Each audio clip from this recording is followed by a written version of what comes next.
So we're here today to talk about what we're doing as we're doing what we're doing and starting to notice that the awareness we have isn't limited to what we think is happening. Whenever there is anything happening beyond what we think, it's pretty clear there's more happening than what we think. So to begin to concede that and think in those terms is a chance to begin to notice that we have a greater knowing awareness that is always present. It is always present. It doesn't go away when we think it isn't there. What goes away is the sanity that we're thinking with, because we're beginning to think that thinking is our entire experience and our entire life. And if my life depends on thinking and nothing else, where did that life come from? Where would the human experience have come from? Where did this all evolve out of or process from that preceded the first human thought? And clearly, apparently, the universe has been around for some time prior to our existence.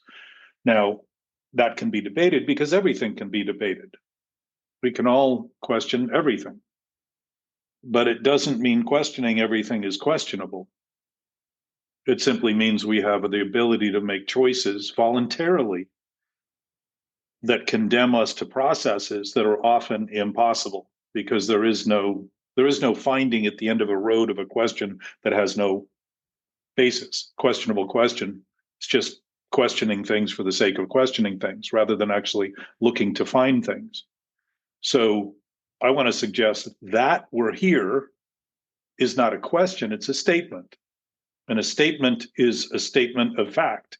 And a statement of fact is a much more stable premise, beginning, foundation to start from, than making believe that we have to come to an answer and seek an answer to things that have been thought of for centuries and apparently never been found. And if the treasure we've been digging for is here now and we keep digging, we obviously don't think it's here. And so the concession we're talking about here is beginning to see that any concession in any accurate direction bears sweet fruit rather than bitterness. And the bitterness is all the pain and sorrow and anxiety and struggles we go through trying to make sense out of things that make no sense. Our senses are already making sense. We don't need to make sense out of them that makes no sense, because our ability to reason what that information those senses are feeding us is reason and not unreasonable. It can be, we can choose it to be that way, but it actually is in fact designed to be reasonable and logical and rational rather than insane with the idea that how we think it is all that there is. So I want to suggest today, just as a start point, that paradoxes and irony and there's another one that goes along with that, dichotomies, all seem to be conclusions, kind of like comics offer jokes, and the joke is generally something that is completely unexpected. And in ironies and in dichotomies and in blanking, but in those ideas, it seems to be ridiculous that there could be a conclusion, or that the conclusion is contrary to the thinking we do, like in paradoxes. In the AA paradoxes, one of them is we give it away to keep it. Well, if we give it away, typically in relative thinking, it would mean we no longer have that thing. If we give it away to keep it, it means that we're starting to deal with the fact that the nature of our nature is in fact infinite. It's if we can give something away and still keep it, we can give it all away to have everything. And to start seeing that begins to actually make the point that I'd like to make this morning and start with, is that our thinking is ironic. Life isn't ironic. Reality isn't ironic. Our thinking is a dichotomy, because we're trying to separate the pieces and make believe the pieces are separate from the whole, rather than see that anything that's absolute obviously contains the potential to be seen as bits and pieces. But to see all of the pieces as one thing is to begin to see the absolute nature of all things. start to think of it in those terms. We can always think in absolute terms where we are by simply conceding that how things are is how things are right now. And that doesn't mean we're not going to have foolish thoughts rush in where angels fear to tread, trying to make believe that our thinking is true and our thinking is real. And that's what obsessive thinking does. It's a very defensive, reactive, interreactive attempt to make believe that belief is true, when in fact truth does not require belief or faith or hope or any of it. It is already true. It's always been true. It's been true well before any of those rational constructs have been developed. So if our thinking is ironic and a dichotomy and contradictory, that's a thinking problem. That isn't life being ironic and twisted and paradoxical. It's what we're thinking. So let's start with that, since we're always starting with that.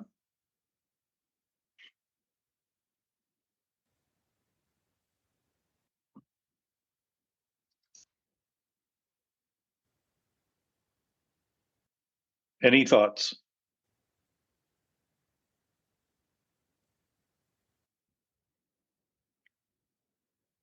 It's too early in the morning for paradoxes. Very good. But Gabe, if the point is that it's the paradoxical nature of our thinking and the contradictory nature of our thinking, it's probably why we are so quick to point out to people that they're hypocritical when they don't act exactly according to the thinking that they profess to have. We get very upset with people that are hypocritical. We think they're liars and they're cheaters. That we need to be aligned constantly to the thinking we're doing. And if the thinking is in fact maligned, the actions we're taking are actually aligned with the thinking, but they're not aligned with the words we use to align with the thinking we do about them. You follow me? Yeah, I get it. The logic is there. The logic is sound, but every day anew is bad thinking. So why the regression every morning, every day, when the eyes open and the brain starts to think, as it is made to do, evolved to do, it regresses to the same thought pattern. Even you're guilty of this, right? So yeah. That's a great question. Well, to think it's doing it as though it has nothing to do with me is one of those problems. Because to see that the brain is it's like my hands. My hands don't wave just randomly, and I'm sitting by saying, "What are my hands doing again?" They're all functioning on the basis that the billions of little interactions, neurons and synapses and things that go on to actually convey the information to have my hands weigh. I'm not thinking about all that. I'm just thinking I want to wave my hand. But we really think of the brain as doing this to us. And one of the conditions of making believe that the brain is the creator of reality is to all of it immediately take on the role of a victim rather than a volunteer. So now we're at the effect. Why are we at the effect? Because we don't admit the cause. If we are at the cause, making those choices to cause those effects, it's probably worth noting that. And in the first step in Alcoholics Anonymous, the idea that we're powerless over alcohol is the final admission that we've been trying to use alcohol as a solution, and we're finally admitting it's not the solution. It's never going to be the solution. We're powerless over it because the thought that we can control and enjoy it is what really has no power. We've proven 1,000 times that's not the case and keep trying it. That's an addictive tendency to make believe wrong will someday be right the longer and harder we think about it. That's all based in thinking, which is why the mental obsession is the nature of the disease and alcohol is the nature of a symptom, pointing to an underlying disease, which also happens to be the same disease of all compulsions and all impulsive and reactive behavior, overly reactive behavior, I would say. I don't think you answered the question. Really? What's the reset? What's the Because you think it's your brain doing it. see, that was an easier answer than the 3 minutes soliloquy you just did. So Yes. But it seems having been on that other side looking at it and recognizing the responsibility, there's a lot of clarity that comes with that simple admission, rather than the maintenance of the idea I have nothing to do with it, and then I'm startled to hear anything more than the 3 or 4 words in relation to it. those knowingly awakened gurus of the past and current don't wake up with these thoughts? They Or may. are we always awakened anew each day? Well, we are, one of the things that becomes clear, Gabe, and we've talked about this, is that to begin to notice the central disturbance and begin to admit the central primary disturbance is what we're thinking, is to also begin to have clarity on how disturbing the world is and actually start to have compassion for a lot being wrong. And within the addictive nature, the thought was that I had was I needed enough to finally satisfy the problem. So I kept looking and looking and looking to insulate myself from what was happening in the world and pretend I had nothing to do with it. And in thinking those ways, I just created impossibility after impossibility to think I could have enough. Because if I already got enough, how much more could I have? Enough would never be enough within the context of that thinking, which was exactly how it was for me. Now, I would say to you, Gabe, that you already know this. You may not have the words for it. You may not apply it in your own understanding and your own reason and your own rationale. But if you know, if there's any absolute nature that's omniscient, then you know that nature. And you wouldn't struggle and know that your struggle was a struggle if that was not the case. You would think what you're doing in the morning is just the only thing you could do. And what else would you do? Just like all the other things that are happening that you don't think about, that allow you to get up in the morning and allow your body to move and allow your sensations and your contemplation to even occur. There's trillions of things in there that you don't understand, but you understand what's reliable when you use it because it's always there. Yeah, you're separating us from the pathology of psychopath. No, I would say we're psychopathic to the degree that we continually take a path that we know doesn't lead anywhere. Because the idea that it's going somewhere is the idea that it's not here now. The idea that we need to get somewhere is the idea that it's not here now. The idea that we need to get something is the idea that it isn't here now.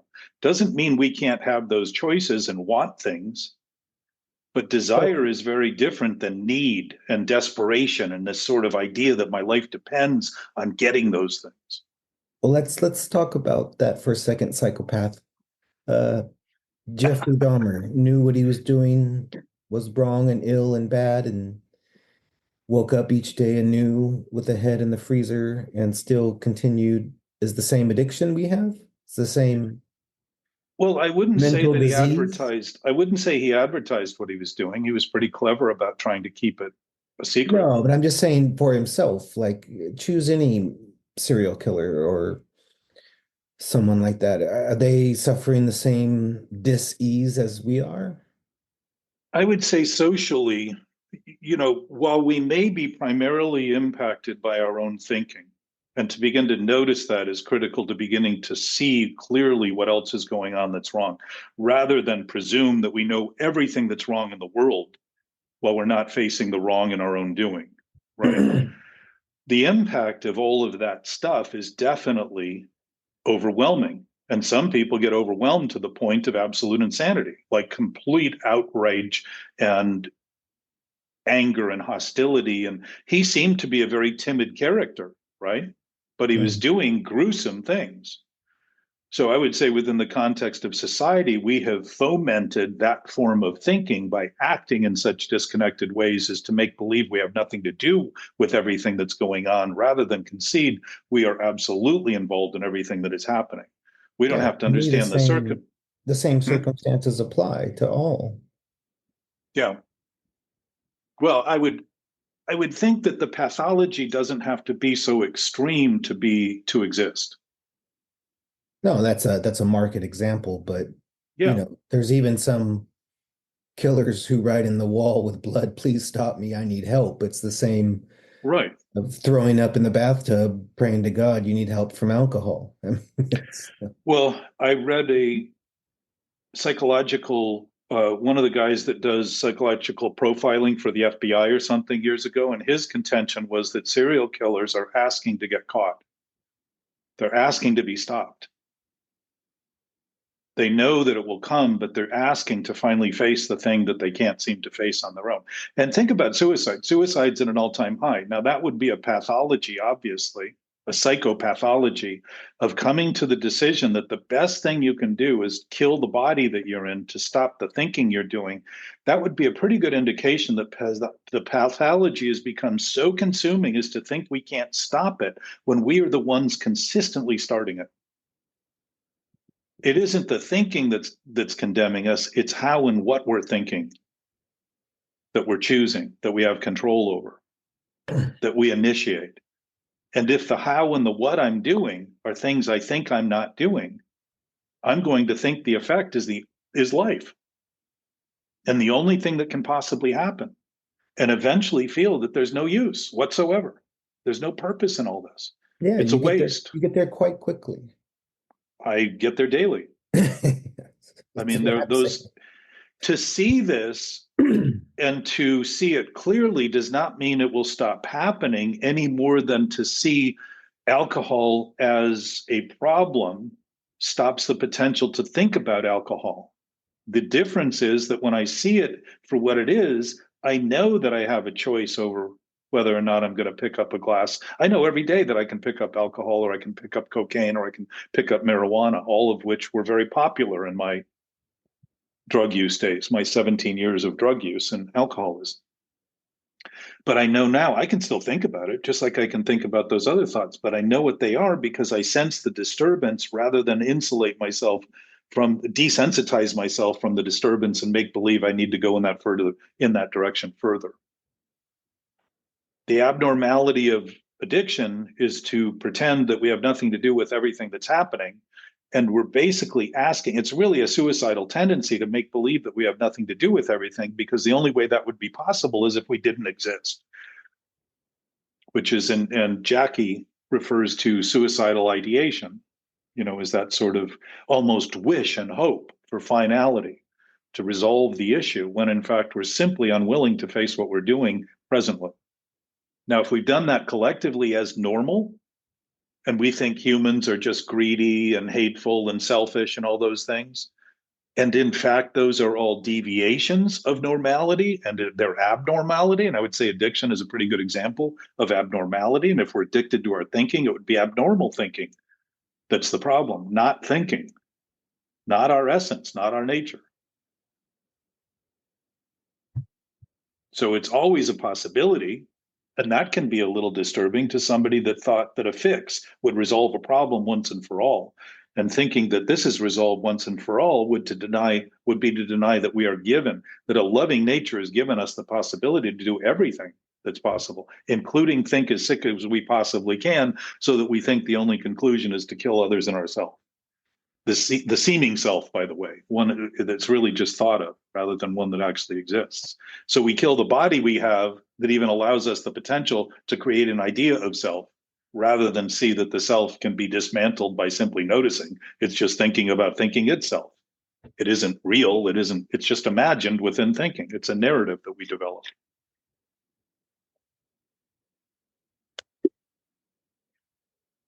Yeah, but there's that one distillery in the Highlands of Scotland that makes a whiskey that'll solve my problems. Yeah. But see, Gabe, you can say that today as a joke, or somewhat add that is with some levity, rather than harbor that thought and be on a plane to Scotland thinking you have some other business there to go to that distillery and buy a keg, right? Yeah, I mean, or move outright, I think. There's a very different experience to seeing a problem openly, and now it becomes the levity of, rather than the imposing nature of an imposter that is never funny, which is why people don't tend to take jokes that are personal as funny. They don't see it as funny. Everybody else sees it as funny. They don't see it as funny because they take that self so seriously as to think nothing is funny that's pointed at it because the thing is a joke. The whole point of that inability to see it as funny is that they think it so seriously that they really believe it is who they are. It isn't. But when you're in that state, that's what I'm getting to, that pathology, I think, is that it affects, I don't know, the human condition or all of us, or I don't know. I'm trying to generalize maybe, but no, it's a possibility for everyone, I would say. Yeah. But here's the irony, and this is within thinking, that we've taken the magnitude, the expansiveness of absolute freedom to think whatever we want, however we want, and turned it into something that we think is inescapable and unavoidable and inevitable. Think about that. It's exactly what this conversation is about. We treat it as though it's the only possibility, and we're just lucky to even have a few thoughts that aren't like that. That's like eating crumbs and thinking we finally had a meal. Probably wouldn't satisfy the quotient of a nourishing quotient in our physical body to act that way, but we do it mentally and wonder why we feel starved emotionally and for other purposes in humanity, in terms of connection, in terms of fulfillment, in terms of the potential splendor that we could see in the faces of others and in the interaction of others. Now, think about that for a minute. If we're free, and this is what we've chosen to do, the fact is this may not be the best choice, and it certainly wouldn't be the only choice of how to utilize what we've been given. It's a mistaken identity. Literally, it's ID theft.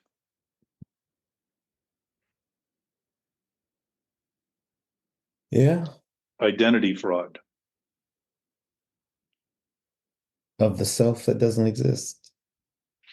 Well, as an image, it exists. As an illusion, it exists. As a thought, it exists. But to see it for what it is kind of like wrong seen as wrong is actually right. It starts to actually correct things and adjust them in a way that is possible, not only possible, but probable in terms of actually turning it into some functional purpose, some useful whole gain, something that's good for others, beneficial for all. It would be a basis that we all share. And historically, when thoughts of that nature were thought of, there tends to be major opposition to begin with for 100 years or so. When zero was created, it was thought of as demonic because you could disappear numbers, and black magic was seen as something that was satanic. So the Western culture, the zero was basically uncovered or began to be utilized within the Arab communities, the Middle East, and it slowly migrated north into Europe through Italy, since that's about as far south as you can get, roughly. And the thinking was this is satanic. So for 100 years or so, they argued over that, didn't take advantage of it until it all of a sudden became pretty clear that you didn't need to notch stone tablets with the hash marks to count for things. You could do it on a single piece of paper, and you could deal with just about any size number and reduce it to a very simple conclusion that would be accurate and accountable. And that I forget when that happened, but it was like in the 11 or 1200s or something. It's not been that long. So think about that. Zero today is the whole basis of the binary system that allows computing to even occur. Zeros and ones. It's all made up of zeros and ones. Without zero, that would have never happened. It couldn't happen. And yet it was always there. It just wasn't thought to be there. And when it was thought of, because it was accurate, it threatened the existing state of mentality, not reality. So we're doing that today. And we're good at it.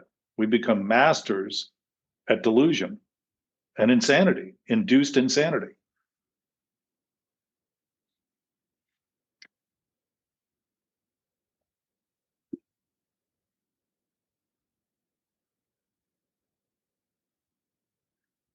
Part of the transition that I experienced, and I suspect others too, as I've worked with them and seen this, is that initially, as I started to become aware of this, I began to notice that I used to think the circumstances that I was fretting were responsible for the condition. And then I began to realize I was using those situations. You know, in the book, it talks about a lack of proportion as one of our problems, or the primary problem. We make more of something that means little, and we make less of something that means everything. I was imbuing those circumstances with the totality of my experience that was disturbed. So I thought of, and I suspect actually created those problems as a distraction to think it was the circumstances that were responsible, rather than my own ability to manifest those circumstances and then blame them and fault them. And who am I really blaming but my own actions and fault? But I'm blaming it on the self I think I am, because certainly I couldn't possibly be responsible. So I have this whole narrative going on in my system that I don't even think I'm doing. And yet when it's looked at accurately, it adds up perfectly.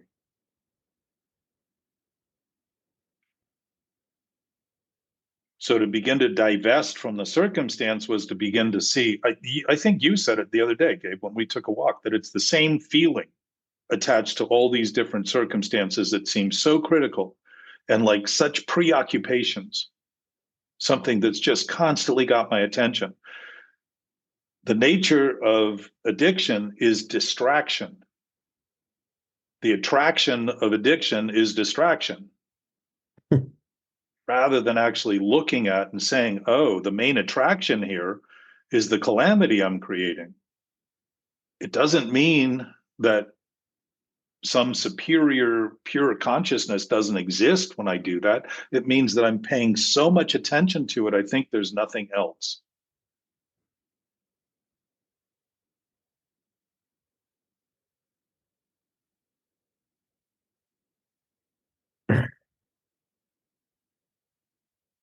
Normally, having this attachment to thought as reality, when things go beyond the bounds of what I think they are, I feel overwhelmed.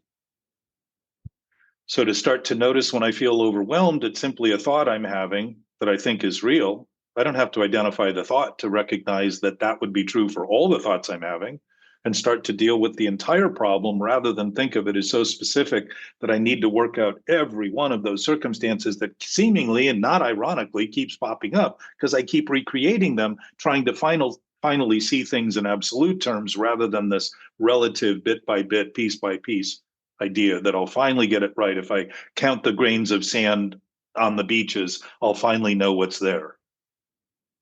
Never going to happen. But in the other respect, the thing I'm delusional over has never really happened at all. It's just been a focus and an addiction to the idea that, in fact, someday it'll become true. Someday I'll be relieved of it if I just think harder about it. It's exactly what drinking was about. Drug addiction. The more I do, the better I feel. And when I'm feeling even bad, the one thing I'm thinking about was, where am I going to get more?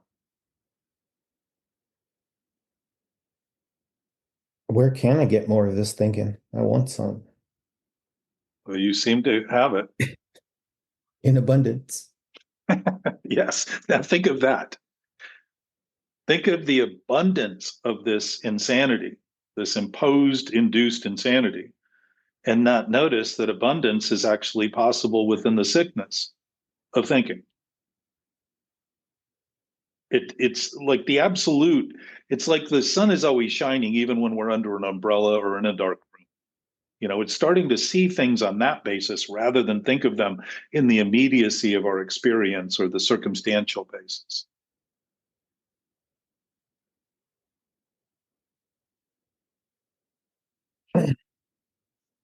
So I would suggest the paradox is our thinking about reality. We've got it backward. We have it based on how we think it is, rather than see how it is, and not how we think of it. Until I begin to see that it is as it is, regardless of what I think, I don't really have it. I have an idea about it that isn't it, so I don't have it at all. So trying to let go of it is impossible because the thing I'm hanging on to has no basis in reality. I'm mistaking what I'm even holding on to. The book says let go absolutely. It doesn't say hang on to some of it. It doesn't say recraft a new idea that's false into something that you think is right. Smash ego at depth, utterly let go, completely abandon all words used. That isn't part or parcel. It isn't some and not all. It is really becoming aware of the fact that delusion never has any basis in anything other than the insistence of the person, individual, maintaining it, which again makes us volunteers rather than victims.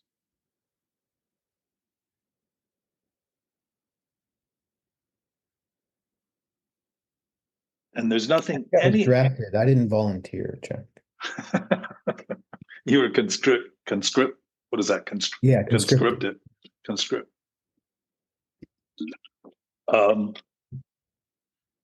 So if we're doing it and we're not admitting it, just beginning to think about that, there's nothing wrong with that except the idea that it's the only thing that's right.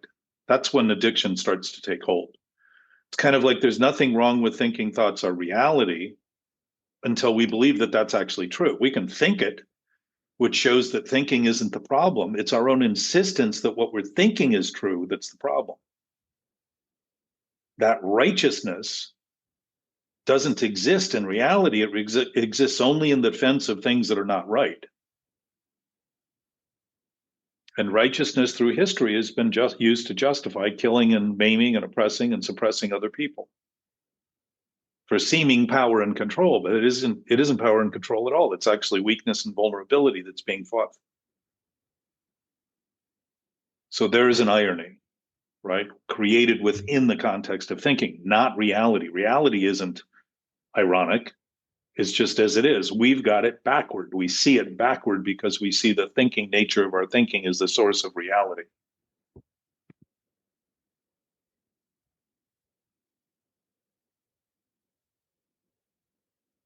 Or we can. I don't know that we all do, but I'm suggesting it may be a human problem.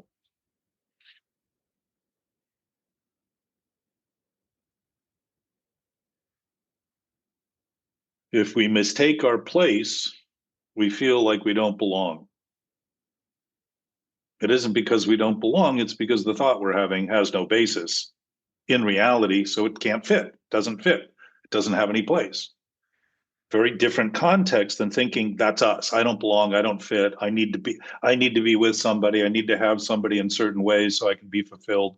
All those things are basically hostage-taking efforts, kidnapping. Holding people hostage to the ideas we have and then being completely, utterly wiped out and devoid when they violate them. It's a setup. But what's the setup? A lesson. What's the lesson? To begin to confront that what we're doing in that regard isn't right. It isn't real. It doesn't have any basis other than in the perpetuation of the thinking we think about it.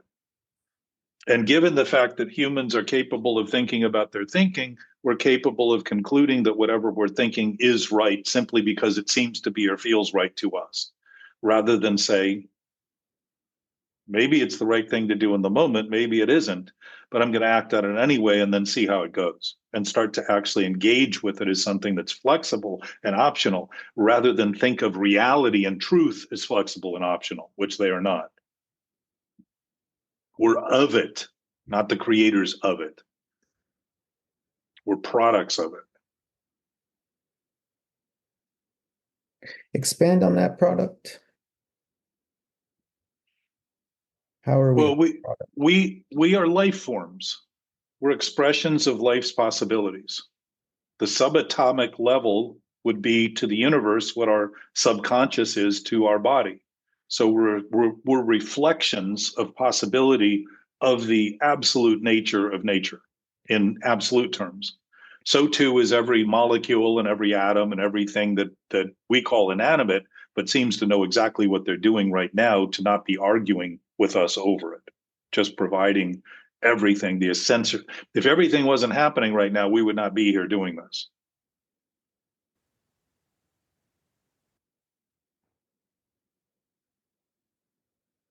Okay. I'll buy that. Well, I mean, help me with that if I'm missing No, anything. I always think of it as, we're carbon-based proteins conglomerated into molecules, blah, blah, blah, which were created in stardust and the supernovas and Right. You're literally a product of an exploded sun. I mean, it is a product of all that's going on. Yeah. But we're a byproduct of it, right? We're a consequence of that process, whatever it was, however it occurred, whether it was created in an instant and looks like it's 14 billion years old or 13.2, whatever they establish or think, or it happened simultaneously and then started to seem like time. Whatever it is, it is. However it went, it went. However it goes, it goes. And to argue over those details is again to be distracted by an enormity of words that will never be sufficient to settle everything, because it's already settled right now. It's already doing that. So the product part, Gabe, is exactly what you described, though, is that as a result of things happening, we happened. But that didn't mean our basis didn't exist during that entire time. It meant the forms we occupy either evolved or were created in time and space. And that's what our experience is as humans. We're life forms, just like all other life forms, vegetable, plant, mineral, whatever would be contained in. You will be dissolved and Yes. dissipated. Yes. Some sooner than others. Deformed, transformed, informed. Think of all the words we use that contain form. Perform. All those things are suggesting a form. And what do we see typically visually with our eyes are forms and shapes. So all of them can be deformed and reformed and transformed. So we are transformers of reality that exists, not creators of reality that doesn't exist until we create it. It's all here.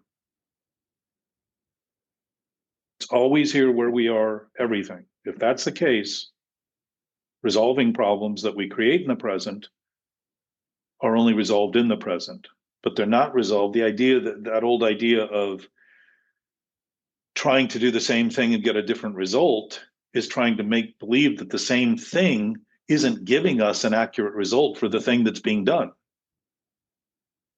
You follow that? Say again.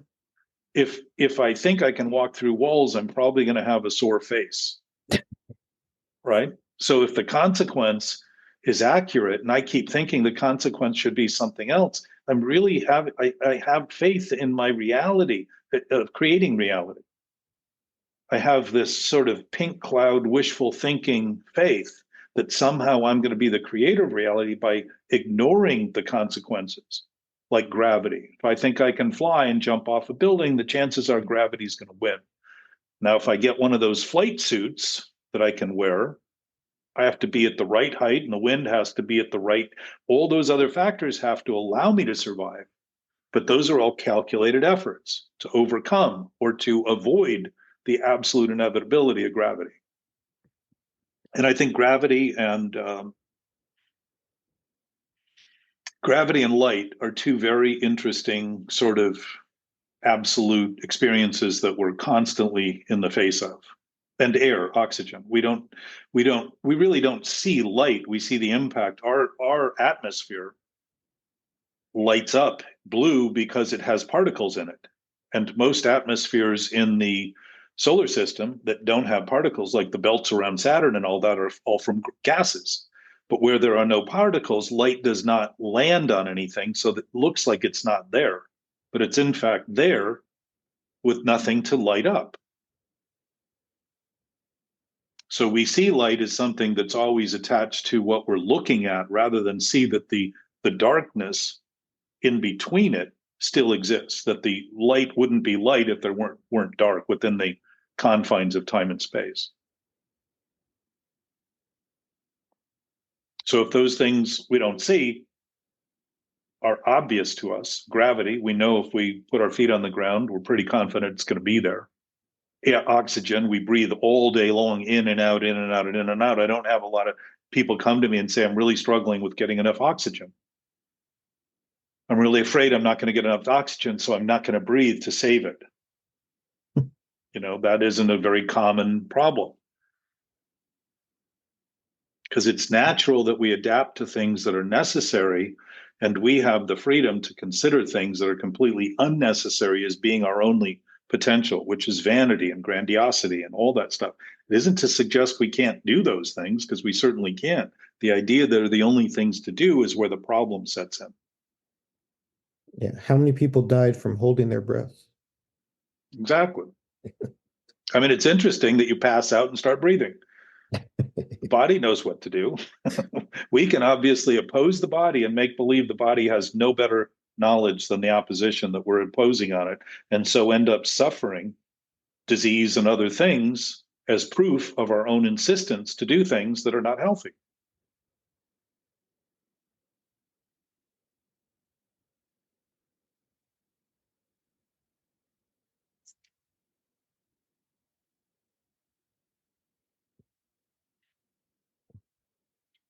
Okay, that's it. Thanks. Problem solved. Well, if a problem can be solved, it can always be reinvented. And that's more of what we're talking about. And I believe that's what you started with. Why do I wake up with those thoughts? Well, I think it's kind of like what the book talks about as daily maintenance, like. Definitely. But consider that the sickness is also being maintained daily, to think that we need to be reprieved from it daily. If it's always possible, Do you Gabe, think that's what he's talking about? yeah, it's a reprieve from the insanity. But within Alcoholics Anonymous, given that he really sort of popped the bubble on the identification of what it means to be addicted, which was much broader than alcohol, because there were people using drugs in early Alcoholics Anonymous too that were a problem. But he was pointing to the mental problem. I don't think the mental problem got expanded to the degree that we're discussing it, but I sense that that's exactly what he was talking about. The daily reprieve is the reprieve from the insanity that leads us to do things that are actually suicidal tendencies. He says to drink is to die for us, for alcoholics. So that would be a suicidal tendency. If that's the daily reprieve, it's the reprieve from the insanity that would have me act on that basis, knowing where it would go. Again, back to that idea that the effects should be different than the cause. If I do something that's going to generate an effect, there's a pretty good chance that if I keep doing that thing, I'm going to get the same effect. To think that drinking is a solution when I know where it goes, because 1,000 times before I end up in places I don't expect to be, and I end up doing things I didn't expect to do, and all that kind of confusion sets in, would suggest that maybe that's exactly where it will go. And the insanity is to think, oh no, I got it this time. This time I'm going to do it differently. This time it's going to be better. It's exactly what we're doing within the thinking, that this thinking is someday going to save us, when in fact it's the thing that's killing us. Anxiety is at an all-time high in terms of diagnosis. Think of all the new diagnosis of anxious disorders and all of the medication that's treating the effects.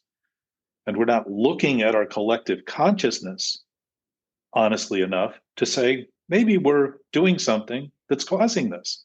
And that effect that we're getting is actually an honest effect relative to the cause we're doing that may be dishonest. The effect is actually an honest replication, so the reflection, so that we can actually have something to give us perspective, to see what we're doing in ways that go beyond the visible world, so that understanding is how we see things that we can't see visibly. So when AA came along, it really described the addiction and the physical ailment and the craving, the allergy. But that also was part of the mind, which I don't think has been looked at in that same way. The allergy in the mind is the inability to process lies and to process false reality. It isn't real simply because we think it's real. It's real because it's real, and we don't have to think about it at all. There's the difference. One is constant chronic maintenance. The other one doesn't even require us to think about it at all, and it's still there. Then think about this in relation to gravity and air, where you think it's not there for a day and see how many times you use it without thinking. It's almost impossible, because every movement, every present, if you sat still meditating all day long, your sitting still would be based on the ability of gravity to do what gravity does. And we still don't even understand it within the scientific community today. They're still arguing over what it is.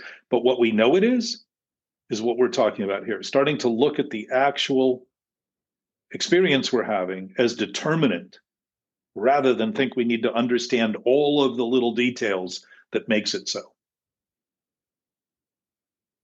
So if all things are possible and you wake up with the only possibility you think is possible, that's a problem of thinking, not reality. And I would suggest we've done it so long, we think it's normal, we think it's the only thing to do, and so we continue to plow on thinking someday collectively we'll get better, but it isn't occurring that way. We have suicide at an all-time rate. The diagnosis for drugs for treating the effects of insanity and mental disorders, I would say, is at an all-time high. I haven't done a survey on that, but it seems to me that seems to be a growing trend.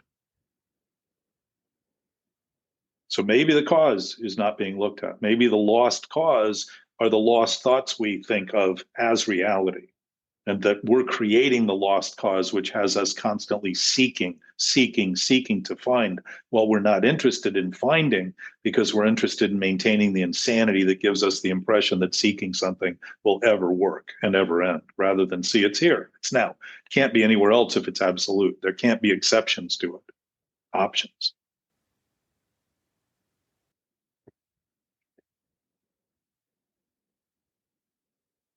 Considering that accurately can be very disturbing. Course in Miracles says that.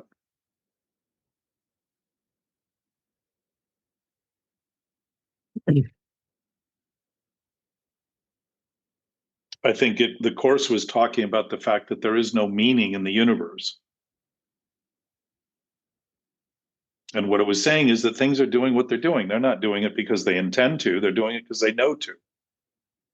It's not a thinking process. It's not about intention or not intending. It's not about meaning and not meaning. It's just about doing. All of these other things are part of the human experience. Not to say we shouldn't do them or can't do them. But when we overdo them, clearly a lack of moderation might suggest something that we're doing that isn't necessary, that seems to, when it seems to be the only thing, starts to tip us over, literally thinking that we need to be at the other end constantly and can't seem to get there.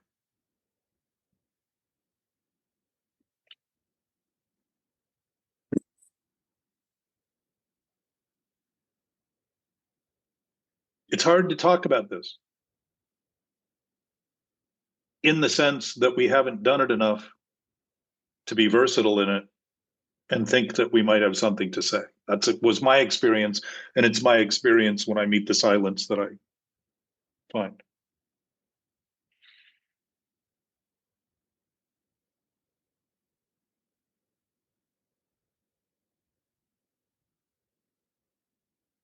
I mean, you stop people from their stories and there's not, you're going to hear a lot of silence.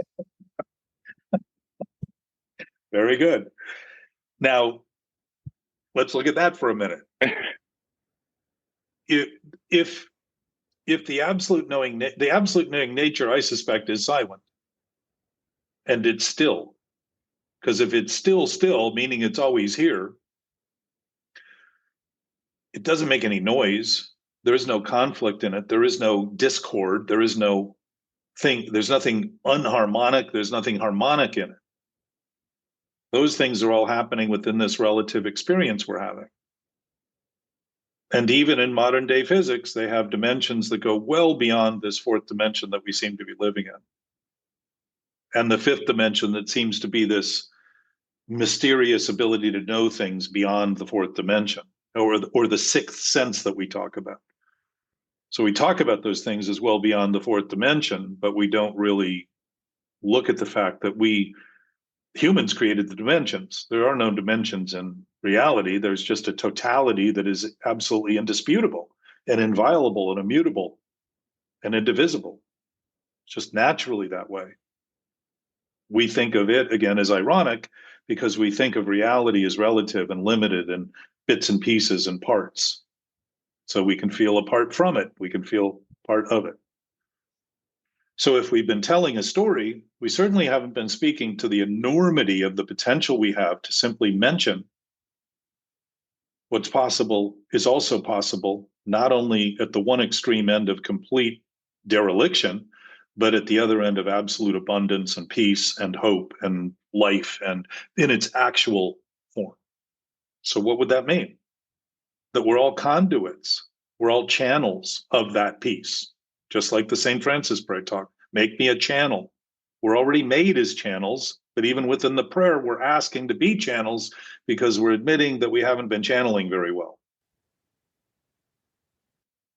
And yet, we can't violate it. We can't oppose it because there is nothing in an absolute reality that can be opposing it is the same as it is. It doesn't do anything to it. It doesn't change it.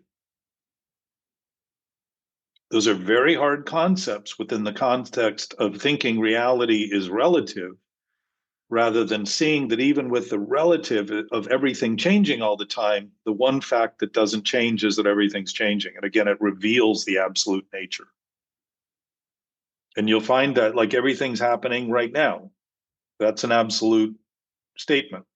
Everything that's happening anywhere anything's happening is right now, but it also includes things that aren't happening because they're not part of the relative ongoing system of change that we seem to witness. So there's an element, we call it the subatomic level at the greatest thing that we can't seem to get to the bottom of. We don't even admit that our subconscious is something we know. So why would we be able to find it in the universe if we can't even admit it in our own experience?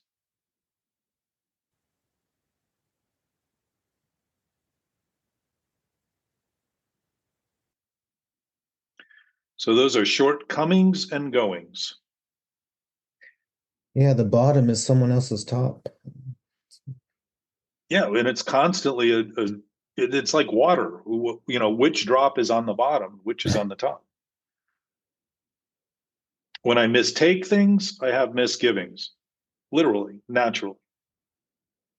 So to begin to see that our experience is filled with the evidence of the problem we're creating is to begin to see the accountability we have for causing it rather than thinking of it as something that's outside of us and caused out there. Now, when you're amongst a lot of people that think that way, it seems improbable that you might be able to do anything different than continue to walk along with the horses or the cows on their way to slaughter.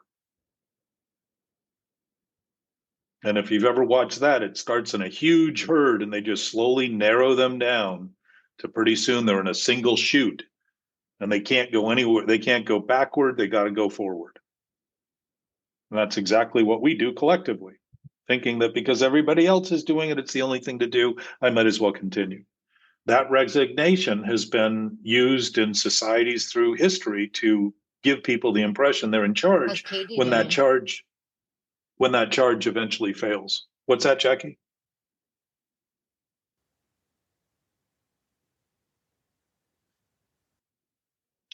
I thought I heard a word. I was asking how Katie is, Miss Katie. She's doing yoga right now. Tell her I said hi. Also, hi, everybody. Hi. Hi. It's good to see your photo. It's good to be seen.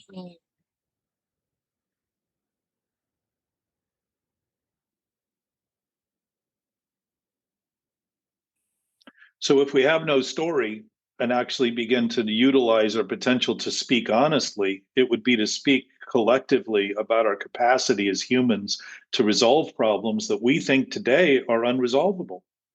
Think of the issues going on. I don't know that everything that's happening is as a result of human endeavor in the world in terms of global warming and all these changes. But to the degree we've done anything that has complemented those natural process in the direction of ending up doing what they're doing today, we've certainly participated. We don't have to argue over that.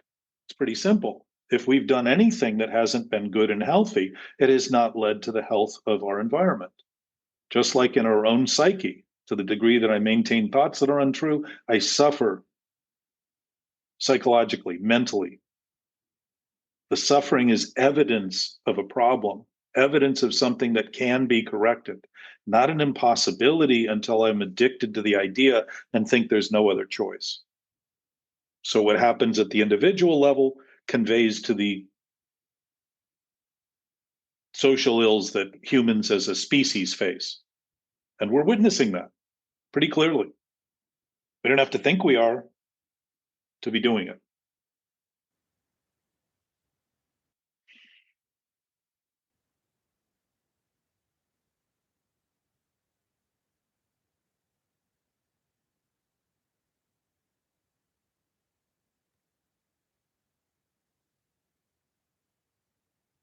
So that means there is great possibility in our endeavor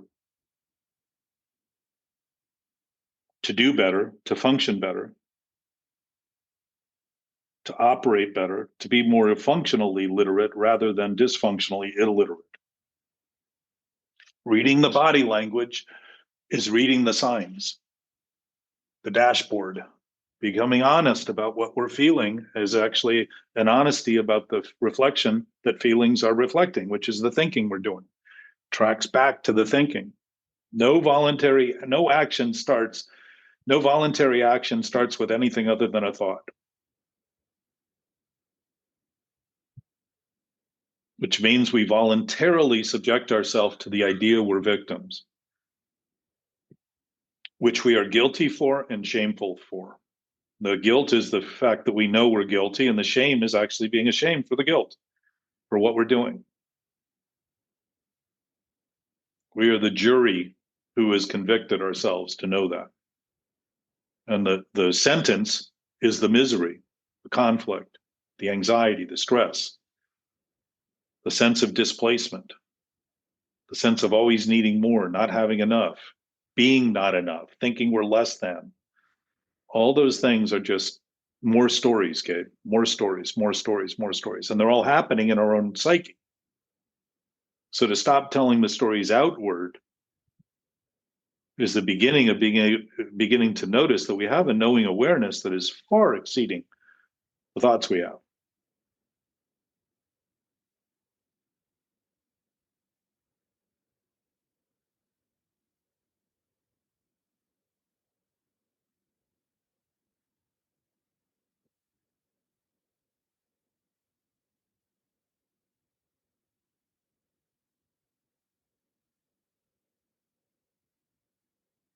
Good morning, Esther.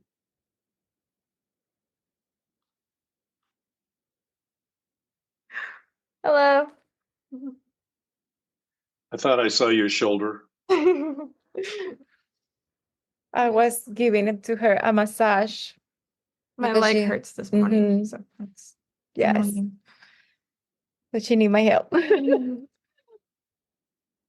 you guys are a good team. Oh, yes, we're here together. I Like, was listening the whole conversation though. It's very interesting. yes, it's a new deep information for me. Then give me no, okay. Wow. So let's say you've always known it, that the baseline of your existence is just this knowing present nature that isn't changing, it isn't thinking, it's just a present awareness that's always been there. And that beginning to concede that, meaning just to say, well, if it is, it is. And if is a word of possibility rather than conclusion or decision or finality. It's just if. It's openness. If it is, and it is, it might be worth considering. And while it may seem enormously powerful to consider and enormously ridiculous in the face of thoughts that would consider otherwise, that would be very small and constricted and contracted and suffocating for a life they don't have, simply to consider it would offer some expansion of those other thoughts and begin to dilute and dissolve that idea that the thinking more about the thinking has any place, because it very quickly does not seem to have any place at all. Can seem very disorienting. because the expansiveness all of a sudden dilutes. Like in our universe, I don't know what the ratio of space is to matter, Gabe, even though now they're thinking of the space as also matter. So that's changed. But the amount of action. 95% of all matter and energy is dark. So we don't know what it is. So 5% is effectively 5%, yes. the matter that's in the universe. God, that seems super high given the size of things and the distance between things. Yeah. They were talking about that comet that's visible right now. The tail of the comet's 10 million miles long. Just But flowing that guy through cut me space. off on the freeway, Jack. So that's not important. Yeah, he was a human comet. Yeah. So that's not important. So here, if we consider these things and talk about those things, even if they don't seem probable, even if they don't seem likely, even if they don't seem possible, it would be the same as beginning to consider things in the past that didn't seem probable or possible or likely, and begin to notice that there's some confirmation of that thinking simply by entertaining it, simply by beginning to consider it, rather than go back into this sort of vortex of reinforcing all we think we know and all we've thought we knew over and over and over again. It would sort of open that up. That's what consideration is. Consideration is an awakened meditation. Wherever you are, you're considering things. Whatever you're choosing is a conclusion of that consideration. So we have no obligation. Within the mental obsession, the idea of making decisions all the time becomes a frantic decision. The choice becomes critical. Making the right choice all the time, because the basis of the choosing is wrong. The critical nature of the conclusions becomes almost like hyperventilating, filled with anxiety and stress. Even if it seems slight, if it's there, how it seems doesn't matter to the fact that it's there. It's evidence of a thread leading back to, or to immediately, the thought being maintained right now that it's reality, rather than simply a thought. It's just a thought.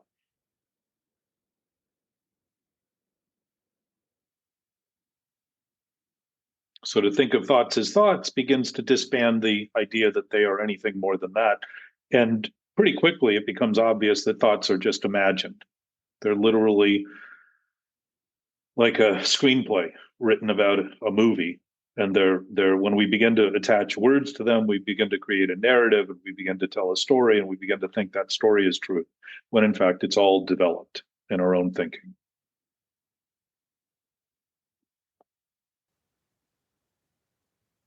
There is no story in the present because everything that's happening is happening. There is no story to tell about it because it's already happening.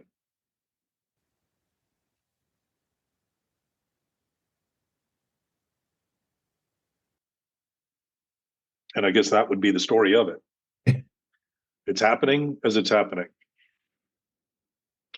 And yet it has no impact on it, since it's that anything that's real and true would always be real and true, no matter what time of the day, no matter what day, whatever point in time we seem to witness it, doesn't mean that it isn't going on at all other points and all other times, because it's not in time and space. It's not part of that dynamic.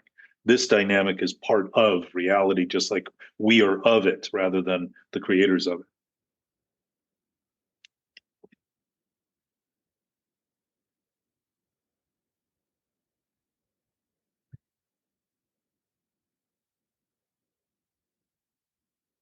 Why be useful? Why be good? Why, if everything is happening as it's happening? Well, let's go the other direction. Why be bad? It's As fun. thinking. Well, think of that. Think of how we seem to get some sick pleasure out of those things that are not helpful, because we haven't really even witnessed the absolute abundance of a nature that we could be extraordinarily grateful for, because we know that we didn't cause, we're simply expressing. We're simply beginning to operate on the basis of our existence as channelers of that potential rather than the creators of it. And it would automatically give us a gratefulness that would not need petty little excursions that are exciting to try to think about the excitement as being sensational relative to the density of insensitivity that we've been trying to maintain. Ignoring things, thinking that somehow if we don't pay attention to them, they're going to get better, and that not paying attention to them means they're not happening. That's often what happens with feelings. We think if we're not paying attention to them, we think they're fine. So everybody always, how are you doing? Fine. 9 times out of 10. I would say 9 times out of 10, that's absolutely not the case. Probably more, maybe 9.9. There's always something that can be seen as wrong, that can be seen as a conflict. There's always some chance to concede something that's going on with our thinking that isn't quite right. If there's one way for things to be right, it means every other way is wrong. That would be a pretty large landscape to choose from, to think that constantly we're choosing right all the time. We don't have to choose it for it to be right. And I would say what's right is what functions, what's the most productive, what's the most beneficial. So that question is, why do it? It's basically our design to be purposeful and useful for the sake of all other things, not just our own seeming little life with our own family and all that, but all other families too. We do not help ourselves to support and protect our family at the expense of screwing with other families, because they then become the vengeance and retribution we end up facing in society. And that's gone on through history, human history.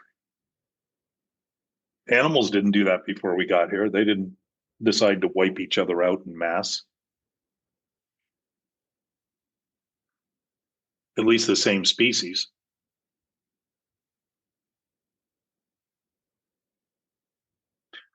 So I would say it isn't a matter of being good, it's a matter of expressing good, and there's a fulfillment to doing what we're capable of, which is obviously another level of ability. Functional capacity would be fulfilling and satisfying. You think that's innate? You think that's innate in us to that? I do. I mean, it may not be innate in our history or in our behavior because we've been so conflicted. That I would say is that innate feeling corrupted by thought. Yes. Yeah, exactly. But Gabe, do you think you would know the difference between that corruption and that innateness if that innateness didn't exist? If corruption was all you felt, would it then be corrupt? Well, yeah, that's the whole beginning of the pathology discussion. It's like, do you know you know? Well, how would we know something's wrong with what we're doing if we didn't know something was right? And normally when we're conflicted, and normally when you're talking about waking up with those thoughts, you're not seeing them as the highest point of your capacity and fulfillment, because you wouldn't be asking about them if they were. You're asking about them as they're somewhat of a plague, somewhat of seemingly a plague. Yeah. Yeah. So again, the absolute, if it's looked at accurately rather than as narrowly as we can to wrap ourselves as tightly to the thoughts we're doing and then think that's all that's happening, the absolute nature is always revealing itself. We just don't want to see it because it would undermine the entirety of what we claim to be our life, when in fact it isn't our life. It's the ideas we've given to reality and life that we think they are, that they aren't. That's what we're struggling with. It's these ideas we have about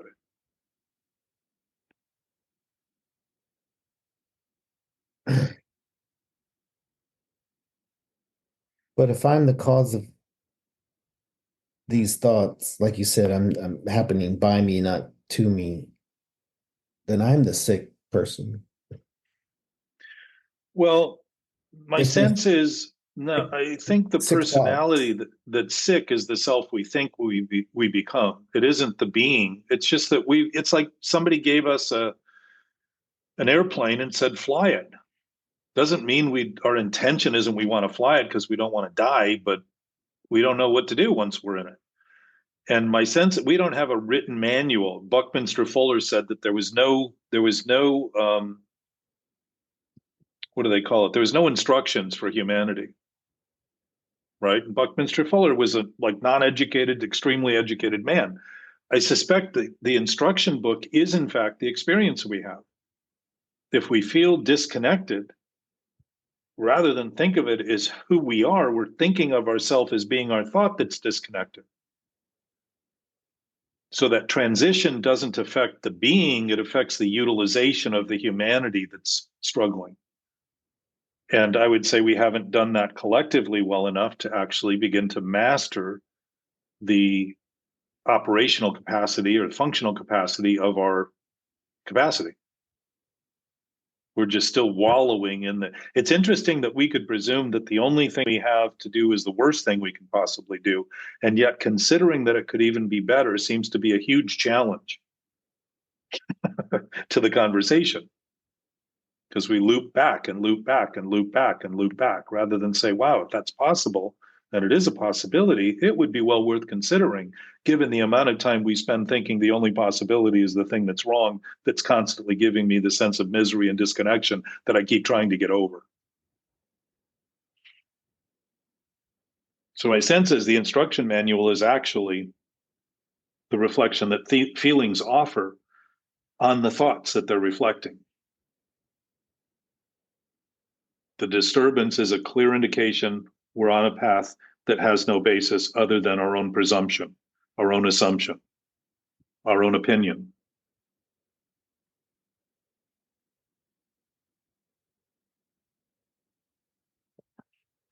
The potential to fly always existed before Orville and Wilbur figured out how to make a wing.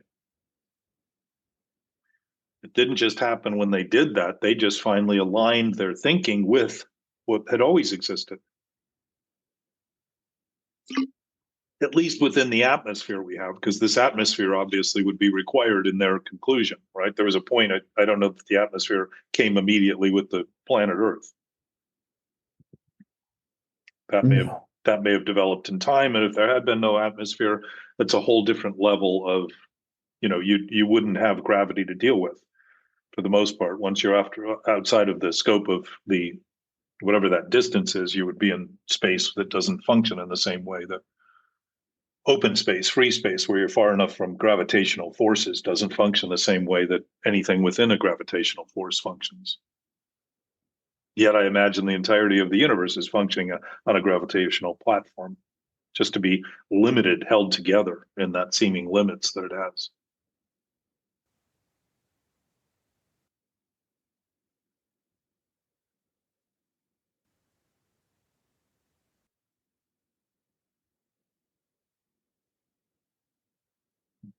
If it is, it is.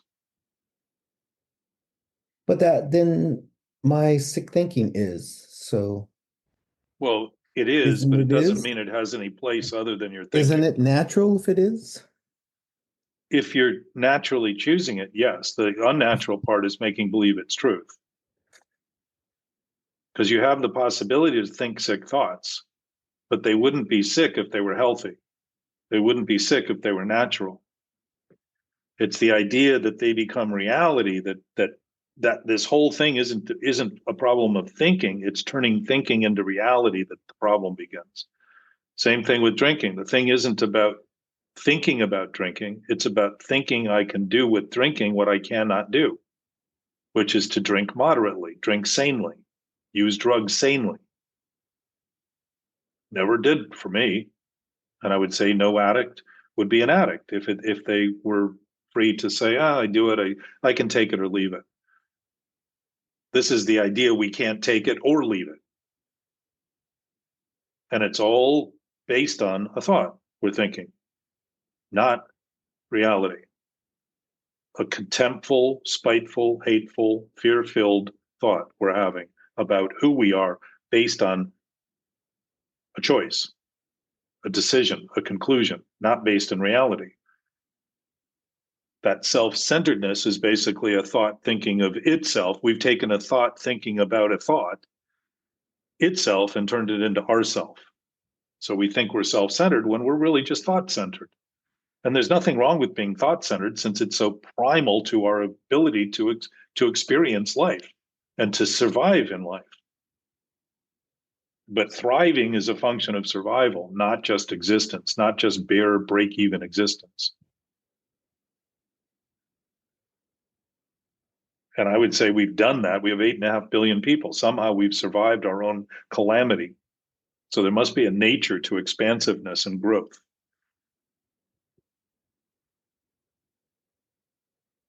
And that would be true with disease too. The longer I do something wrong, the bigger that wrong is going to feel and probably manifest into something physically.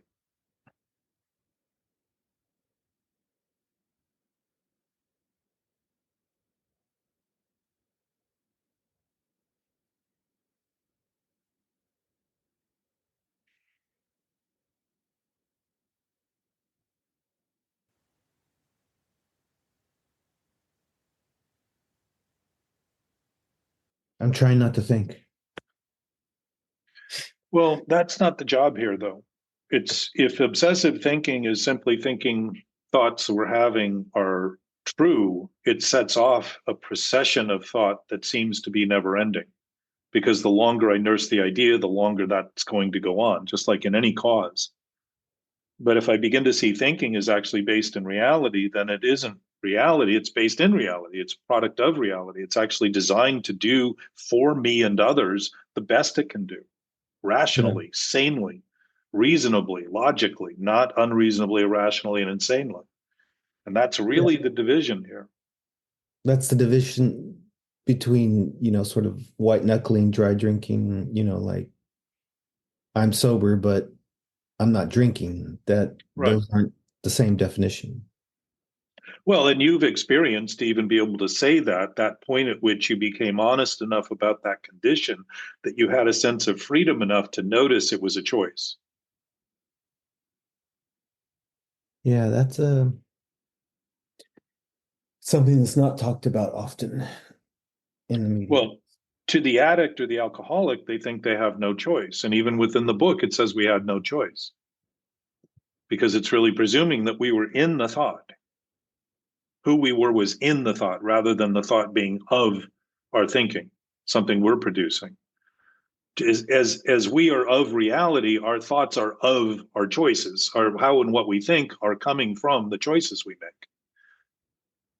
They're not just hoisted on us. I don't pick up a drink and get it down my throat because I'm not calculating what I'm doing. That's a pathological effort, right?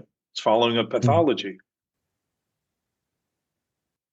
I drove people home in blackouts. I could say I didn't know what I was doing, but I knew enough to be on the freeway in a car getting them home while I didn't even think I was doing that or couldn't remember doing that.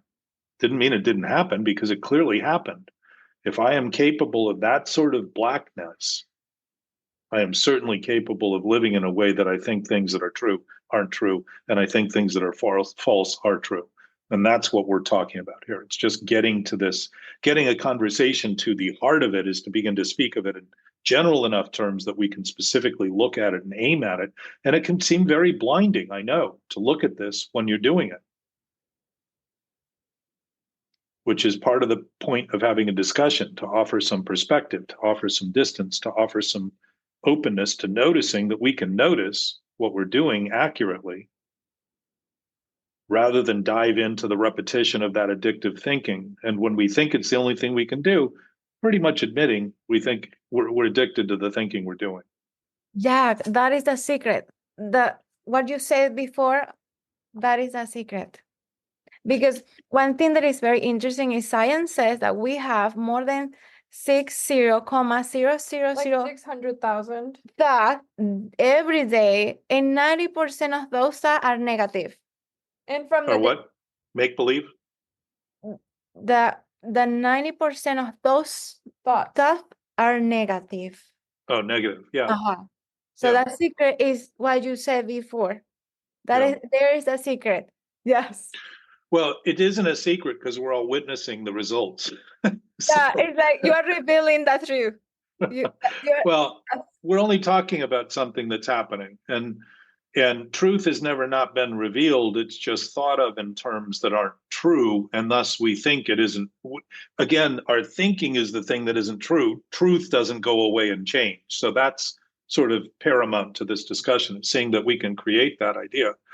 But positive and negative are part of this universe, and there's another absolute nature. They fit together, positive and negative. If all that was positive is also all that's negative, it ends up zero. Mm-hmm. In sobriety, it talks about neutrality. a place of freedom. There's it's not me trying to make something right that isn't right and wondering why I'm also feeling the opposite as a threat. I'm creating the opposite impression because I'm creating a position I think is the only position. So what am I feeling? The absolute the negativity I need to stop somehow, rather than see I'm starting it by trying to make believe the two are separate rather than combined, rather than part of the same whole in the relative experience. Wow. You see that, Gabe? Beautiful. Yeah, I see it. I'm just trying to think of, like summarize it again, Jack, and then I'll comment. If I take one position and think it's the only position, I am going to experience the opposite position simultaneously, because they are both. The only way to bring balance to the one position is to reinforce the other position, even though I don't think I'm doing it. Because if an absolute nature is always balanced, the nature of reality and the nature of our experience is also balanced. We're just imbalancing it by making believe one position needs to be true and real while pretending the other position isn't there, and then think what I need to do is get over negative thoughts because I'm creating the negative thoughts. Jackie asked about that's what I wanted to comment on. You try and rationalize and bolster your decision. Hang on, I'm getting my smoothie delivered. Yeah. Buy my smoothie. Oh, what's your smoothie filled with? What kind of ingredients? Oh my God, there's 30 different things in here, but fresh. Oh, it's not all kinds of stuff. Yeah, it's homemade. Oh, it is. I'd have to leave it to her to tell. I don't listen to all that stuff. I let her make it, but it's filled with all kinds of stuff, flaxseed and, all kinds of healthy stuff. Gabe, I'm sorry.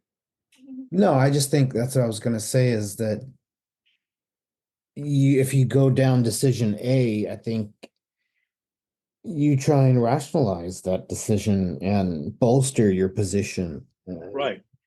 Even though you concede the opposite or the converse, I don't think that conceding that it exists necessarily makes you act in a different way.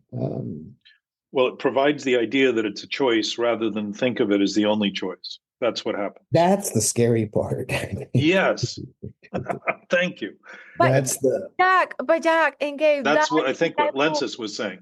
Exactly. When we get that point that Jack saying, you will feel free, and you will have more joy, because you understand, you acknowledge the situation, acknowledge, yes.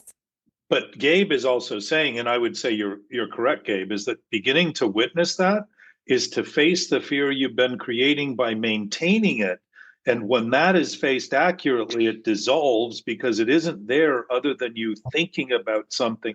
We're actually creating an opposition to something that doesn't exist. So we think because we can create a narrative that it really exists and it's reality. When you see it clearly, boom, it goes away. Now, it doesn't mean you can't think of it.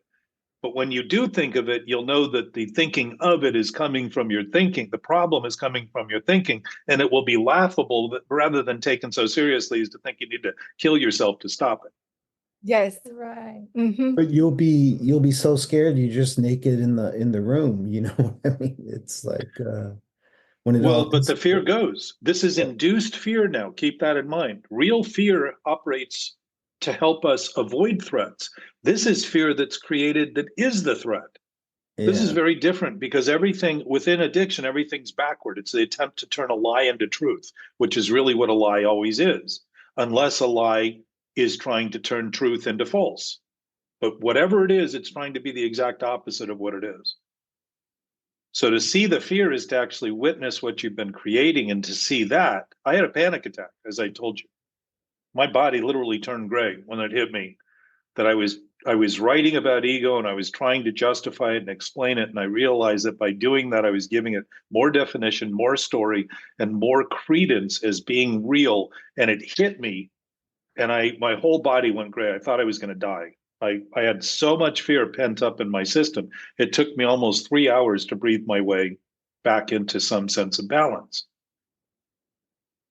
It was very disturbing, but it's never happened again. I have little bouts with it when I'm facing thoughts that I know are wrong, but it isn't that sort of it. That intensity tends to go away, so the facing of it doesn't seem to be as repulsive. Doesn't come with that high charge of volcanic eruption that hasn't erupted for 13,000 years and is on the verge of blowing its whole cap off. So if I do it once, I can do it again, because now it becomes part of the practice.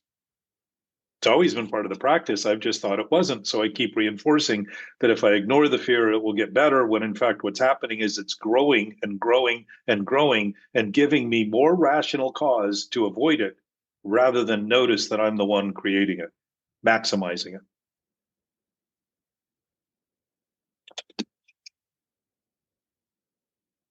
Jack, can I say something real quick? You just did. It's just funny. I mean, it's just funny.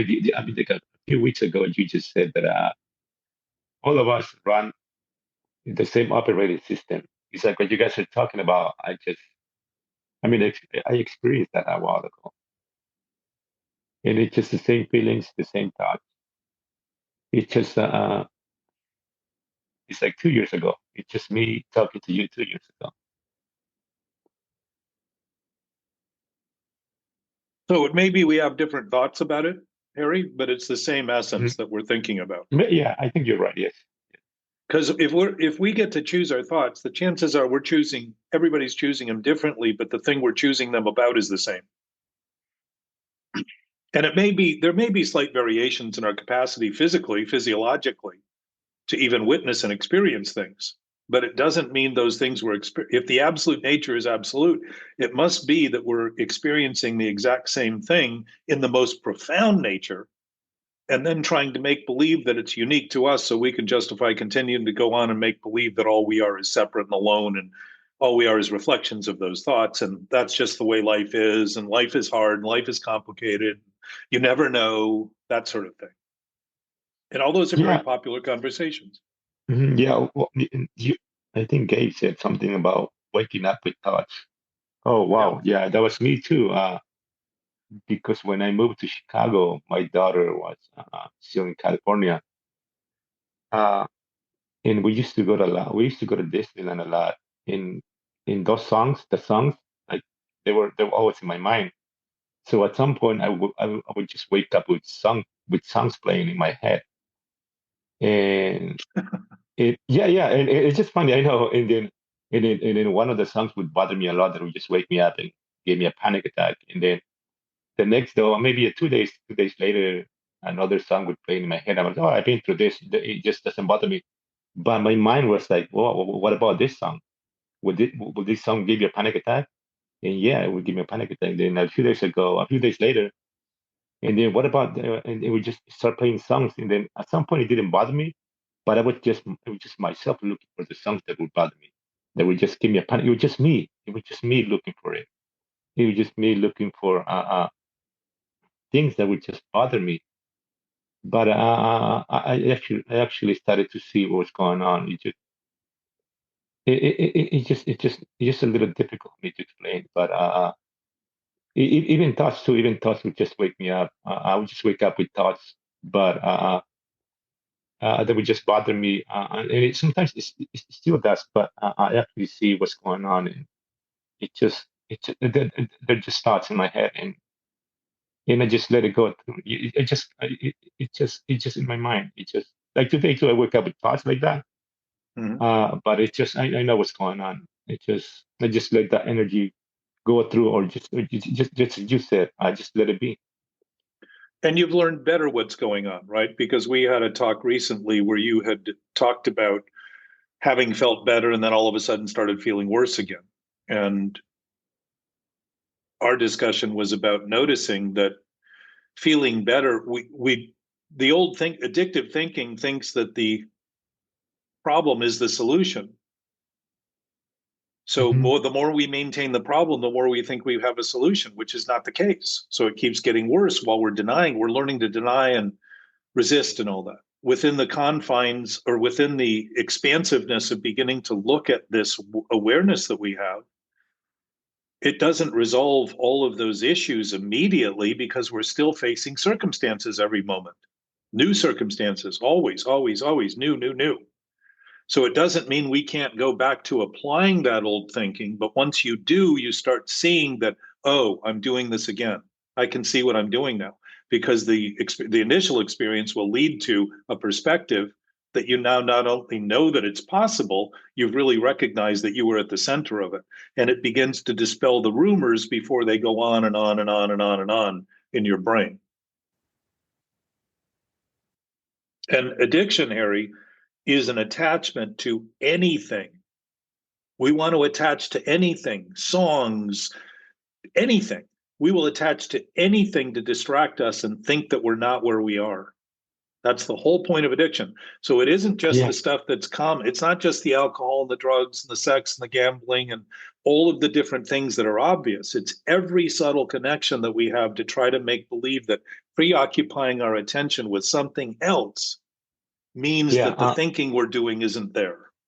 Yeah, when I went to this experience 2 years ago, I actually said to you that I felt empty.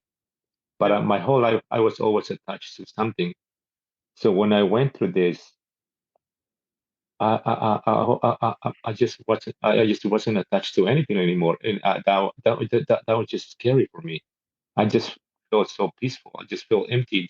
I was just here in the moment. And what's interesting, isn't it interesting though, when you witness that peace? Yeah, it seems very unnerving to a brain that has been bent on trying to create an anchor and get stuck. I was so I know it is funny now. It's funny to me, but for some people even listening right now, it's just tough. But for me, just being empty, being just not being attached to anything, because I was always attached to something. It's just and just being here, being in the moment at that time 2 years ago was just it just wasn't normal for me. It was just I wasn't used to that. I was always in the future or in the past. I was never in the moment. I was never present, and I was always dreaming my whole time. I was never here. Like my mind was never in the moment.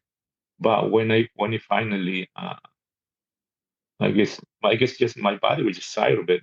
I just couldn't. It just my body couldn't take it anymore. My mind couldn't take it anymore. But I became more aware of it, and then I started to just being in the moment. And being here, being in the moment is just the most. It's just amazing. It's just there's no more issues. There's no more overthinking. There's no more pain. It's just being here, being in the moment is just great. But it's tough sometimes. Sometimes it's just I was so addicted to it for over 20, 30 plus years that sometimes I just wake up to that thinking. Sometimes I just want more of that. But I know it doesn't do me any good. And then I just gotta start training my brain again. And I know I've been through this. And then like today, I just woke up with thoughts, and then here we go again. It's just another day. You just gotta train my mind. It's just a process. Well, and it doesn't mean that the process doesn't pose challenges that can seem difficult to imagine can be resolved, right? If we start talking about humanity acting and behaving according to a loving nature, that could seem like a pretty big job, right? It could seem impossible. At the same time, if that's our nature, to begin to consider that we don't think that's even possible shows how committed we are to the impossibility of our situation. And one of the points that just occurred to me is that you were talking about things never being enough. And yet, what do we end up saying? We can't take it any longer. So apparently it's enough, because that eventual surrender is that we're tired of taking the misery. We're tired of creating the problem. We're tired of sick and tired. Doesn't mean we're so tired that we don't continue to be sick. So my sense is that you were always in the present, Harry, thinking you weren't in the present, literally thinking addictively that you weren't in the present. Think of that. If everything that's present is happening, then everything happening is present always. And yet we literally think we're in the past or future because we believe the thinking we're doing is in fact our reality, as though our reality is distinct from reality and distinct from each other's reality, and feel very alone as a result, very disconnected. So it's interesting that we never seem to get enough and yet can't take it anymore. And that tends to be the thinking that goes into suicide. I can't take it anymore. We must have enough of taking it to think that we need to end it, to put an end to it. Yeah, And we don't. So sorry to interrupt you. You just said that word. The word. I just couldn't hear it. I just couldn't. I was afraid of it, and then Exactly. so let me tell you something. So even when I was driving or reading anything with the letters U and I, my mind would just see the word. It's just anything with the word like cuisine, anything. My mind would just see that word, and because I think it was just because I was afraid of it. I was afraid of that. I was afraid of just I was just afraid of just hearing that word, just listening. Well, Harry, we think we're afraid of the thing, and yet the fear is that we're creating that thing. It's this beginning to transition to being the responsible party for doing it is the difference beginning to see that we don't have any obligation to continue. That's really where the freedom comes from. Yeah. So as long as I'm thinking of it as something separate, I'm thinking I gave something life. I think I'm the creator of reality. And certainly beginning to notice if I am, in fact, and I say if again, because everyone listening gets to decide for themselves what they're going to think. So I can't tell you what I could tell you, but it doesn't matter. You're going to think what you want to think. But if you consider you may be the responsible party and just live with the if, don't worry about it being true and all this other kind of stuff. Just live with the if, live with the possibility. Within the context of addictive thinking, this isn't possible at all. So it's not going to be one of the thoughts because the only thoughts that are thinking about are impossibility within that thinking. So any thought that's possible is going to seem like heretical to think about because it threatens the thinking. But the thinking itself is the threat. There is no real threat there that isn't coming from the thinker of it.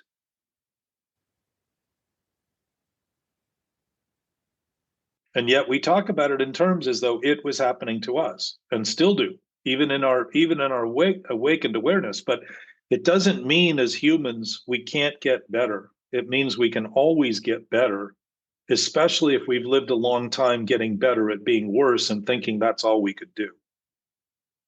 We can get better at being better. And that's what you're describing, Harry, is that awakening and coming to terms with it. And as you come to terms with it, you'll see that there was always a knowing awareness, or you wouldn't have felt the disabling, horrifying effects. All those effects were coming from thoughts that were a problem, not reality. It was mentality that was suffering. Your mentality, my mentality when I do that.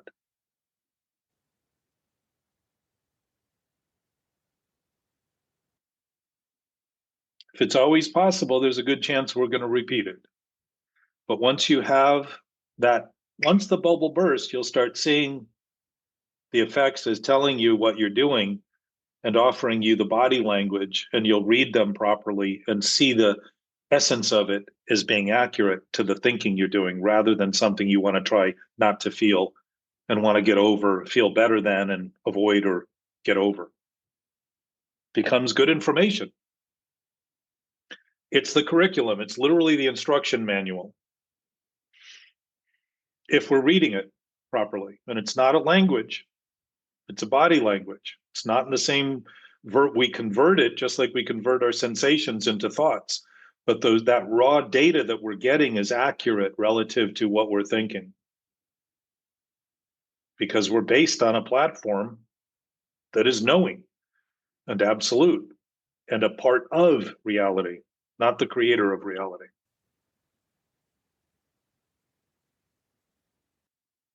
We create our experience. And if that experience is unhappy and lacking joy and all that stuff, what we are thinking is causing that. Largely. So we get over that, we don't see the unjoyful things out there in the world. And there are plenty of them to see that we should not be joyful about. Plenty of disturbances that being disturbed about is an accurate reflection of awareness. But when you're disturbed about something disturbed, at least there's something to be disturbed over. When you're disturbed about something that's imagined, it's a complete fantasy acting as reality. It's just a thought deciding what reality should be, when reality doesn't have any decisions at all. It just is what it is, as it is.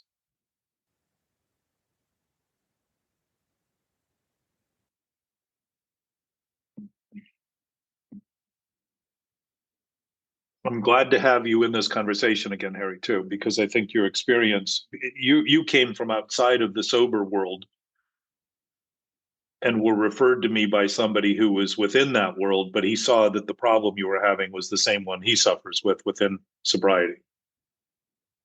Yeah, that was Everett. Yeah, I still talk to Everett. Yeah. Yeah, so do I.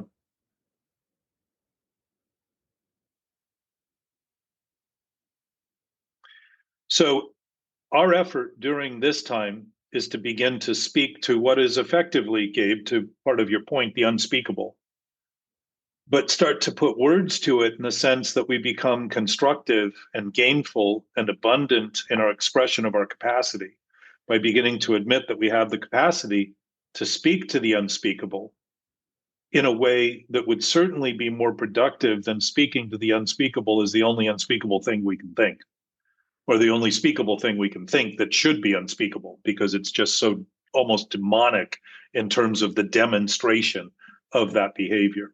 Becomes very, very counterproductive and very reactive, very inner reactive. And so we suffer in many ways. If we can have this conversation, we can have it during the other 166 hours of the week with other people, and also talk to people, because you will find if you talk to them and get to what's actually happening, many of them are depressed, are struggling, don't know what to do, think it's normal, think it's stuff that by keeping secret, they're better than, when in fact those secrets actually secrete through their pores and through their anxious, stressful blood, sweat, and tears. It's coming out in some way or another. Because there's nothing, if everything that's happening right now is happening, there's no secret. So to come to terms with that is to start to see that whatever we're doing and maintaining, we're experiencing as a consequence of some sort. The effect is going to be present. If we're thinking the same old thought, we're going to feel the same old feeling. If we're thinking the new thought based on that same old premise, we're going to feel the same feeling, and think that because we changed our thinking with a new sick thought, replacing an old sick thought, that somehow that feeling should change. That impossibility is what addiction is about, trying to fix the problem by creating more of the same problem with a new idea, a new attempt at change, when in fact everything's always changing. If we're changing for the better, we're beginning to utilize better as better rather than better at getting worse. And better at getting worse is what addiction's all about.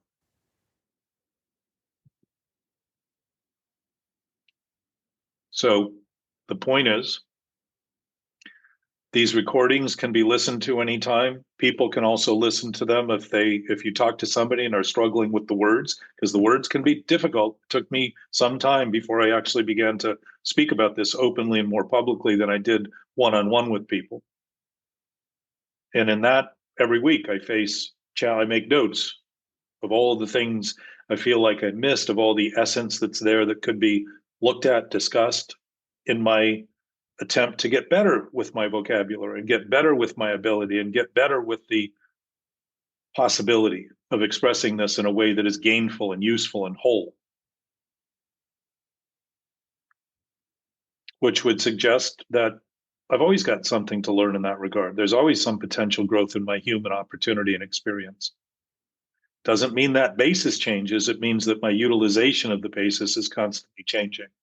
And getting better would be better at giving it away, sharing it in ways that are useful to others, rather than further condemning through reactive, insistent, demanding behaviors that others continue to maintain their own sense of defensiveness and reactiveness.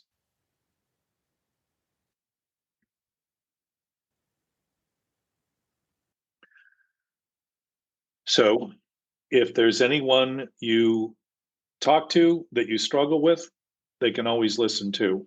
And if they listen and don't get it, the fact that they're not getting it, they'll hear something that may occur to them at some point. If it's true, if it's real for them, because it's said in a way that's accurate enough, in the midst of our discussion, people will find themselves, that self of theirs, in that discussion. And if truth is true, it will be obvious at some point that they have an obvious nature.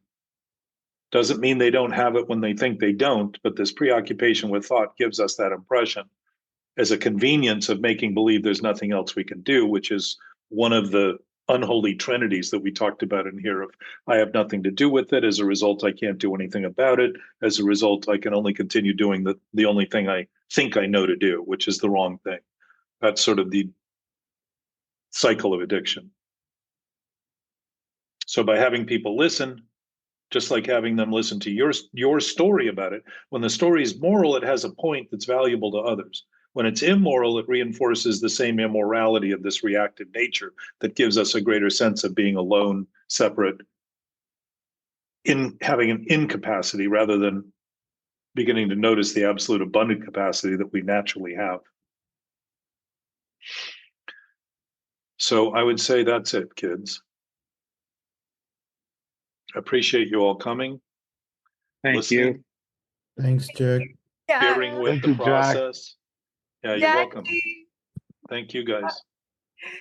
Bye. See you. Guys and girls. Thank you. To say something, Jack. 1 second, I need to say something. Uh-oh. I am very grateful to be here. You know what, Jack? I need to say this. Yes. I experience it with people too. Maybe. Thank you. But you know what? In this beautiful meeting, I can feel that love. And it's so beautiful to hear so much. ¿Cómo se dice? Mucha información. All the information. So much information. It's beautiful, Jack. I am here quiet and listening.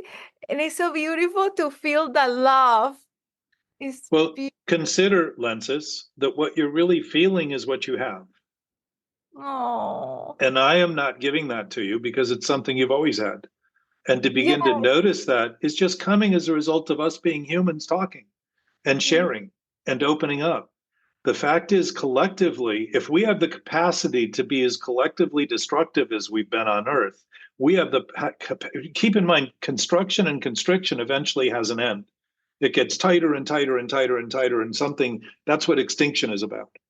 But expansion goes on forever. If there's an abundant source, we can go on, we can continue to grow and continue to benefit and continue to learn how to be better about being better than continually learning how to be better at being worse and acting as though we're not. Exactly. Very, very big difference. Yes. So if that's our nature, it'll be natural to have people react that way or respond that way. Response ability is the ability to respond. Reactivity is the idea that the only thing we can do is the thing we have to do and constantly redo it as a result. It isn't true, but it can seem to be within the confines of that thinking. So yes. I love you too, and I appreciate you very much, both of you, all of you. We love, Thank you. everyone here. It's so Thank you, Jack. Good to Like see it you, says in the Esther. book, you get the love that you receive, that you give. So, Well, and you have it regardless of whether you give it. But when you give it, you begin to notice it within your human experience, just like when you carry the message, you begin to realize you have a message to carry. It confirms. You can only go on. Sorry, Jack. No, go. No, just like it says, you know, like we were talking about earlier in the discussion. And again, I don't want to get back into a whole discussion about it, but it was you have to give away to get, you know. Well, if it's infinite, we already have it. We just don't confirm it in our human experience until we utilize it. It's kind of Yes. like, or go on, to recognize it, to acknowledge Yes. it. yeah, Mhm. Yes. the acknowledgement is the expression of it. And All right. there's a confirmation that happens when you're thinking about if the world, the universe is absolute and infinite. If you just contemplate that, you'll start to see that the simple act of contemplating it confirms things, because a lot of the thinking you normally do will just disappear, and other thoughts that will come along will be much more intuitive and much more expansive and almost seem like a threat to the balance of the thinking you're doing. So you can start to notice that it's literally these foggy notions, like any fog, goes away when the sun comes out. It just dissipates. It evaporates. That's the dissolution. That isn't a resolution that constantly has to be repeated. It's a dissolution, meaning it was never there to begin with. And to begin to see that is to begin to minimize what we think is the work we need to do, because we realize the only work I need to do is stop thinking it's real, rather than in fact thinking I need to now fix it and do something about it as though it's real. To begin to see that it was never real to begin with, and I was always in the present, begins to point to the insanity of the thinking, that I could be so consumed and so convinced and so absolutely sure that I wasn't present and I was in the past and the future that don't exist. Mm-hmm. Then it becomes a little more clear. It starts to kind of clarify this broader escape of the landscape we thought we could And it's what create. Harry was talking about, being present, being mindful of where he was at for the first time. So, all right, guys, it's 11 o'clock. I got a boogie. Bye. See you, Mark. Thank you. Bye, Bye, guys. Thanks. Bye. Thank you. Bye, Jack.